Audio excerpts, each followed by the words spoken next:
Hello guys, bersama saya lagi di dalam Alright Dapat Channel dalam segmen Suara Orang Kampung.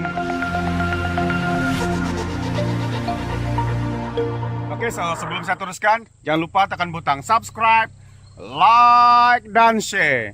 Mari kita ikuti berita panas hari ini. Panas hari ini, ya, ini menunjukkan bagaimana kerajaan yang ada pada hari ini, ya, penyokong-penyokong tegar fanatik bos sakau yang menghantam Perdana Menteri, yang mana Perdana Menteri itu sendiri adalah orang mereka daripada UMNO itu sendiri. Jadi ini menampakkan UMNO hari ini semakin, ya, ini menampakkan UMNO hari ini, sahabat-sahabat semua, semakin huru hara, semakin longlai, semakin kelang kabut dan sebagainya. Apatah lagi hari ini Lokman Adam didakwa yang menghina Perdana Menteri. Kononnya Perdana Menteri tidak membantu bos sakau supaya tidak memberi atau tidak masuk campur supaya bos sakau tidak dipenjarakan. Dan akhirnya hari ini Lokman Adam pula didakwa di mahkamah karena menghina Perdana Menteri, ya, ataupun menghina ahli parlimen mereka sendiri. Apa sudah berlaku dengan UMNO ini, sahabat-sahabat semua, ya. Ping Yuping, so kita Bung Mokhtar pula katanya, terbaik. Afzal, mereka tahun ini lebih bermakna katanya, sebab ramai yang masuk penjara. Kinabalu metal detector Sawabornya, akhirnya First Lady Malaysia pecah rekod masuk penjara dengan denda RM 970 juta. Inilah dia karma perbuatan tangan sakau mereka katanya. Rosmili, salam reformasi, lawan tetap lawan, terbaik orang depan. Teruskan musafir kita rakyat Malaysia sokong Anwar Ibrahim. Ya, terima kasih. Ya, Tok Ibu, revisi terbaik katanya. Itu dia Ihsan Omar, mari kita derma 1 sen seorang untuk bayar denda Rosmah. Tak ingin saya. Aduh, kalau mau bagi duit lagi, sedangkan mereka pun bayar duit di mana-mana bank di luar negara, mungkin banyak lagi duit yang disembunyikan. Hari ini Lokman Adam didakwa hina Perdana Menteri Kerajaan UMNO Barisan Nasional. Jadi perkara ini yang memberikan saya sedikit tertanya-tanya, ya, bagaimana kerajaan yang ada pada hari ini, khususnya kerajaan UMNO Barisan Nasional bersama dengan PAS, bersama dengan Bersatu, ya, dan juga penyokong tegar bos sakau pula hari ini dikenakan didakwa karena dikatakan telah menghina Perdana Menteri sendiri yang berasal daripada parti UMNO itu sendiri. Jadi kenapa perkara ini boleh berlaku, sahabat-sahabat semua?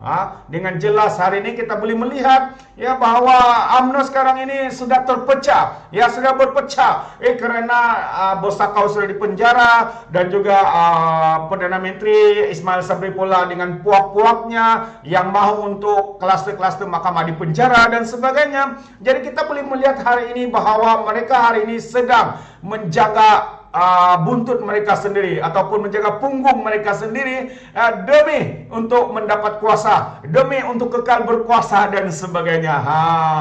Jadi ada pula yang menghina, yang mencarut seperti Lobakman, sehingga hari ini didakwa, ya, karena dikatakan menghina Perdana Menteri daripada UMNO itu sendiri. Aduh, pelik sangat. UMNO gaduh sesama sendiri, kata Fazila Idrus. Ya, betul. Inilah yang sedang berlaku, sahabat-sahabat semua. Ya, kenapa dengan UMNO pada hari ini?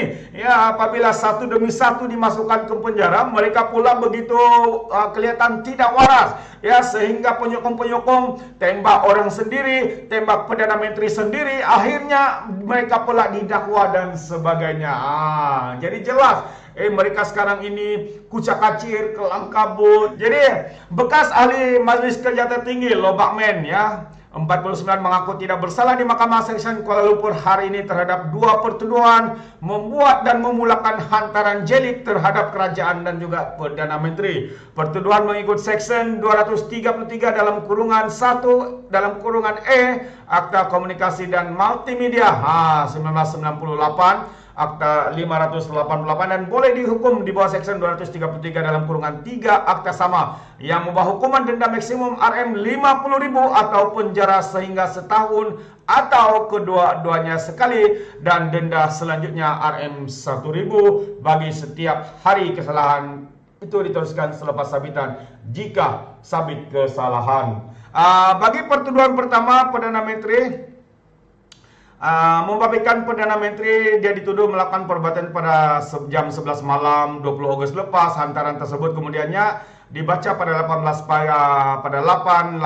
pagi 24 Ogos lalu di Mutiara Villa Jalan Tun Sri Bukit Bintang Kuala Lumpur. Bagi pertuduhan kedua, Lokman dituduh melakukan perbuatan yang sama terhadap kerajaan ya. Bercakap kepada pemerintah hari ini, Lokman melahirkan rasa tidak berpuas hati. Ya, kalau kan ada dakwa dengan kesalahan bodoh sendiri, dengan tindakan bodoh sendiri, pastilah dia akan cakap begitu sama dengan Rosma dan juga Najib kan. Ya, mereka tidak berpuas hati, kononnya menjadi mangsa dengan kerajaan dan juga Ismail katanya.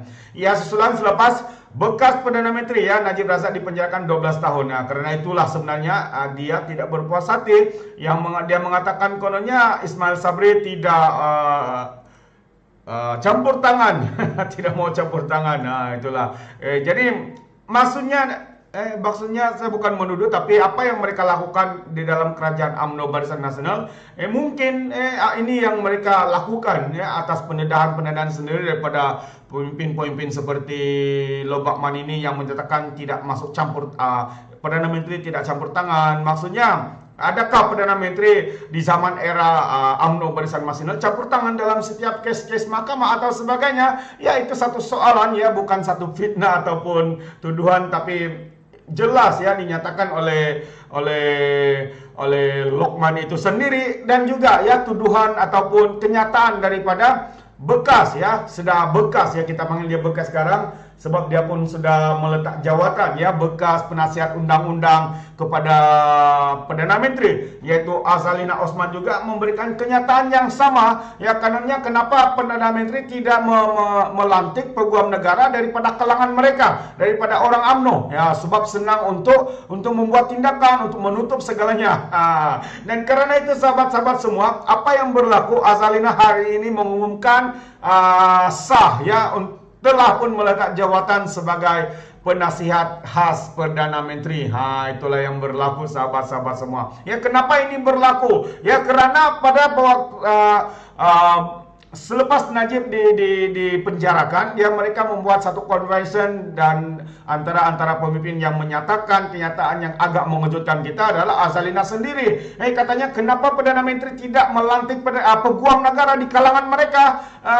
Kalau di kalangan mereka mungkin dia boleh melakukan sesuatu dan sebagainya. Jadi itu adalah satu kenyataan yang memang tidak masuk akal, yang boleh keluar daripada seorang pengamal undang-undang yang sebelum ini kita lihat seorang yang waras, seorang yang rasional, tetapi ternyata ya sewaktu membuat kenyataan itu kita diperlihatkan satu kebobrokan ya, satu tindakan, satu kenyataan yang tidak cukup ya, tidak cukup akal pikirannya sehingga boleh mengeluarkan kenyataan-kenyataan seperti itu. Jadi mari kita baca sebentar kenyataan hari ini ya, berkaitan dengan tindakan Azalina ya. Hari ini beliau sudah pun meletakkan jawatannya, beliau sudah pun meletakkan jawatan sebagai penasihat khas undang-undang kepada Perdana Menteri ya. Kenapa terjadi begini? Sebab apa yang berlaku ini kesan daripada kenyataan beliau pada majlis tangis menangis bersama bersama dengan pemimpin-pemimpin UMNO sebelum ini. Jadi mari kita baca bersama. Datuk Seri Azalina Othman Said telah menghantar surat perletakan jawatannya sebagai penasihat khas Perdana Menteri Undang-Undang dan Hak Asasi Manusia pada Isnin yang lalu 30 Ogos, kata pejabat Perdana Menteri hari ini.